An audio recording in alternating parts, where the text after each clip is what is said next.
Bumili ako ng eto, one Hora. Yan, fast charger daw tong nabili ko, no. Tapos bumili pa ako ng isa pang charger, naman natin, generic. Kung kaya niyang i-power yung ating GoPro. Yan, hello sa inyo mga ka-printing, ka-DIY natin. Bumili ako ng dalawang charger to sa Shopee. Bumili ako ng eto, one Hora. Yan, fast charger daw tong nabili ko, no. Tapos bumili pa ako ng isa pang charger, no. Generic lang to. Eto, mas malaki siya, no. Tapos mas mahaba yung kanyang cable, type C. Type C rin ito. Pero yung dulo nito, USB 120 watts pa, no. So ang hinahanap ko din yung kayang i-powered yung aking GoPro. At the same time, fast charger din siya. So ito naman, parehong type C yung dulo, itong one Hora. So iti-test natin kung ano ba talaga dito yung fast charger, yung legit na fast charger. Kasi nakabili ako ng ilang beses na ako nakabili ng cable, fast charger yung nakalagay, pero nung ginamit ko napakatagal mag-charge. Sinaksak ko ng 20%, mga ilang minutes na parang 21, 22. Parang hindi umaangat yung charging. So ito, sasaksak ko tong one Hora, no? One Hora. Yan. Tapos etong isa naman na generic. May nakasaksak na. Then kasi ito mas mas low bat eh. So ito saksak natin to sa one Hora, no. Ayan, para makita, no. Saksak natin to sa one Hora. Ito yung one Hora, no, yung charger. Yan, 7%, no. Tapos eto naman yung generic. Ilang percent lang to natin. Ulit. Naka 7% yon. Yun, 22%, no, 22%. So balikan natin mamaya, mga ilang minutes lang, mga 10 minutes lang. Video natin ng 10 minutes. Tapos balikan natin kung ano yung mas mataas ng add sa charging. So nakalagay dito, no, 120 watts, no. 120 watts. Eto, nandito naman yung specs nya, no. Maliit lang yung charger nya, 3 ampere. Test din natin yan kung kaya niyang i-powered yung ating GoPro na walang battery. 10 minutes, no, 10 minutes.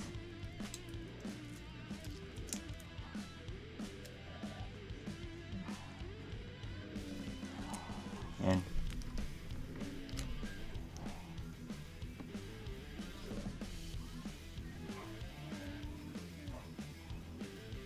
Kahit siguro mga mga 8 to 10 minutes.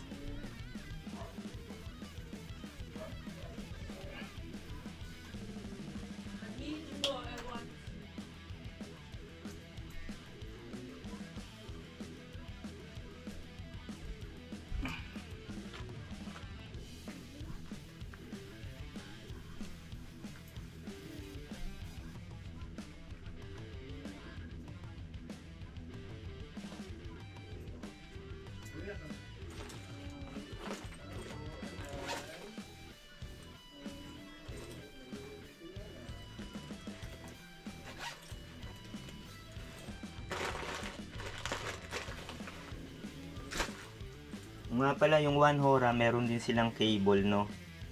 Ito yung type C. To bumili rin ako, fast charging din daw to, no. Ang one Hora kasi merong chips, no. May IC dito sa loob, no. Ayun, nagko-control ng charging. Yan, mas maganda yung mga ganitong cable, no? Mas mabilis mag-charge. Pero syempre, mas maganda pa rin kung natetest natin talaga kung totoong fast charging. De, yan, no? Ilalagay ko na lang yung link kung saan nabili yung ating 1 Hora fast charger. So ito, nagagamit ko rin naman yung isa, kaya lang yan, hindi ganun kabilis mag-charge. Pero yan, titingnan nga natin kung gaano kabilis talagang mag-charge ang 1 Hora at kaya niyang i-powered yung ating GoPro.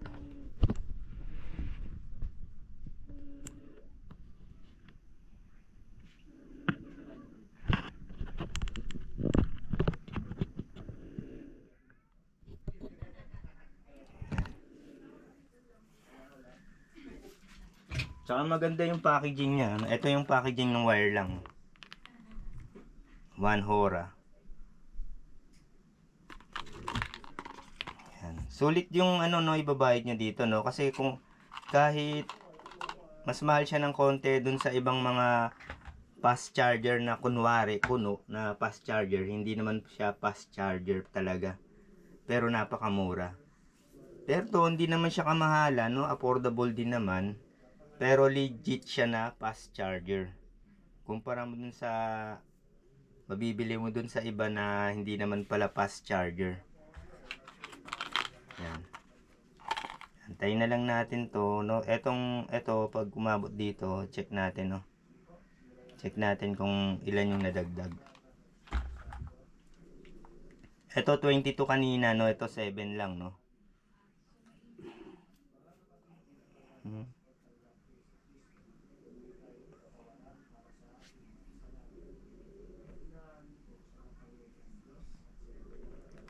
Natin. Oh, nag-23 na, no? Nag-23 na, no? Dagdagan ng isa.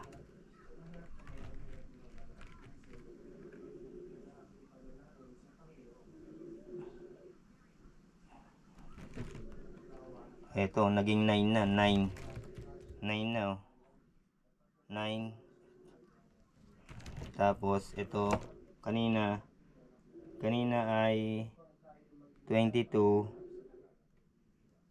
23 na siya.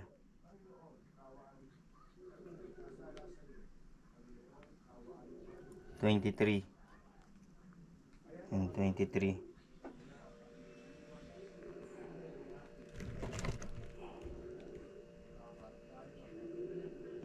9.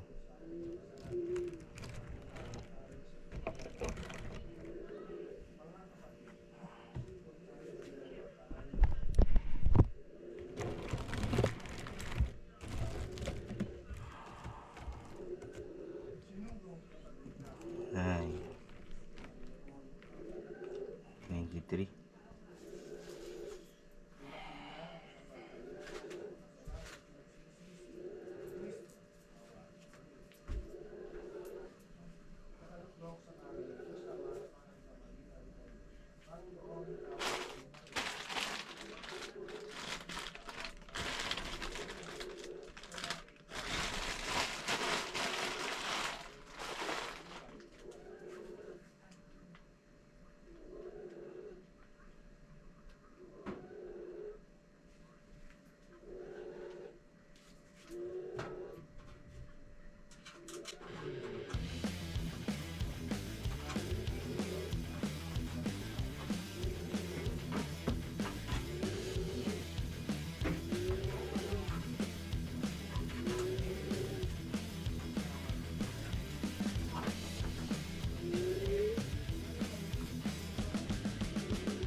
survey mo.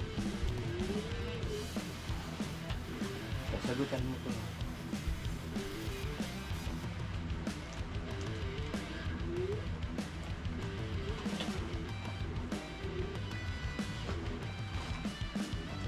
Gumalis na yung ano. Gumalis na yung bisita ni Lola. Gagawin natin sa inyo. Ha? Ha?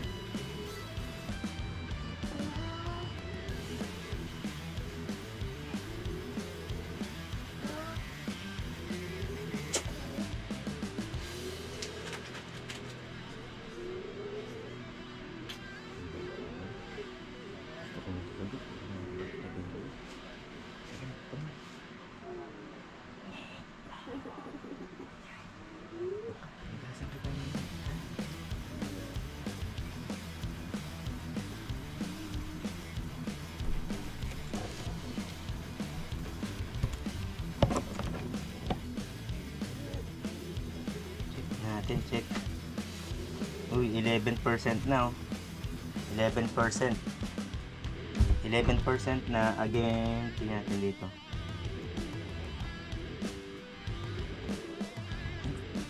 Nagsimula to kanina kasi 22, ayun, 24%, no? Nagsimula to 22%, ang nadagdag pa lang simula kanina 2%. Samantalang ito kanina nung sinaksak ko to ay ano 7% pero 11% na siya ngayon. Ayan o, 11%. So mas marami yung dagdag nitong 1 Hora fast charger. So kung makikita nyo dito mga ano natin dyan, mga ka-printing natin dyan, kasi mag ano rin to eh, minsan may mga device tayo na kailangan i-powered ng USB, no? Mas legit yung wattage nitong ano, no? Nakalagay dito 20 watts lang, no? Nakalagay dito 20 watts. Kung nababasa nyo ha, 20 watts. 20 watts lang, no? Tapos logo ng 1 Hora, no? Naka-emboss, no? Samantalang dito nakalagay supercharger 120 watts. Pero ito yung kasama niyang cable eh. Ang haba nito. Pero ayun, ang tagal niya mag-charge, no? 25, no? Ito yung oras natin, no? And 10 minutes na ata, no? Mas malaki yung nadagdag dito sa 1 Hora. No, mas malaki yung nadagdag dito sa 1 Hora na charge, no? Ito, ulitin natin, no? Malapit na kasi, no? Mag 10 minutes. No, para makita natin, no? Uli.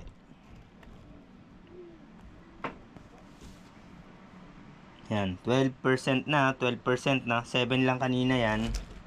Then ito 22 to kanina eh. Ayan.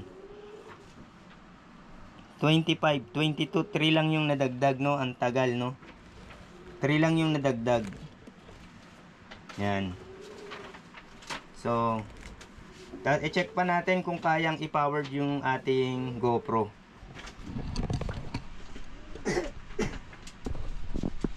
I-test naman natin kung kaya niyang i-powered yung ating GoPro. Ayan. I-off natin yung GoPro, no? GoPro 10 ito. Tapos alisin natin yung battery. So yung ating battery hindi na siya stock na GoPro. Ang ating battery ay yan, Telesin. Yan, pwede din to sa GoPro 9, 10, 11 and 12. Yan. Telesin siya, pero hindi siya ganung kabilis ano, no, mag-overheat. Yan. So, alisin muna natin kaya alisin ko muna tong cover, no. So, una nating i-test itong nabili ko na 120 watts, no. Mahaba yung cable niya na 1.5 meter. Yan. So, ilagay natin dito sa port, no? Type C port. Tapos, i-on natin, no? Yan. Na-powered naman niya, pero, ayan. Nakalagay, not enough power. Ayan. GoPro will powered off. Connect to kailangan niya ng 5 volts to ampere power source or higher to use the GoPro without battery. So, hindi kaya nitong fast charger na 120 watts. Sa Shopee ko rin yan nabili. No, hindi kaya. No, magpa-power off siya. Tapos, etong ating 1 Hora na charger, no, fast charger. Eto siya. Eto yung kanyang packaging, no. Mabibili nyo dyan sa Shopee. Ito ang ilalagay natin, no, para rin para tumagal na rin yung ating battery pag tayo nag-video na walang battery, magagamit pa rin natin. Kasi pagka lagi natin ginagamit yung ating GoPro na battery, no, tendency ay lumobo katagalan, no. So ilagay natin dito. Then, power on natin, no. Yan, no. Nag-on siya. Tapos, yan. Walang battery yan. Nakita nyo, walang battery. Wala siyang battery. Walang battery ang ating. Walang battery. Okay. Wala siyang battery. Tapos, mag-record tayo, no? Mag-record tayo. Yan. So, yan, no? Nagagamit yung ating GoPro na walang battery. Using 1 Hora fast charger, no? Power rating niya, no? Type C, 3 ampere. 3 ampere pa to. So, ang kailangan lang ng GoPro, 2 ampere. Samantalang itong nabili ko na 120 watts pa kuno, no, 120 watts. Supercharger pa yung nakalagay. Hindi niya kayang i-powered yung ating GoPro. So, yun lang mga ka-printing, mga ka-DIYs, at huwag natin kakalimutan mag-subscribe dito sa Bentech. Maraming salamat.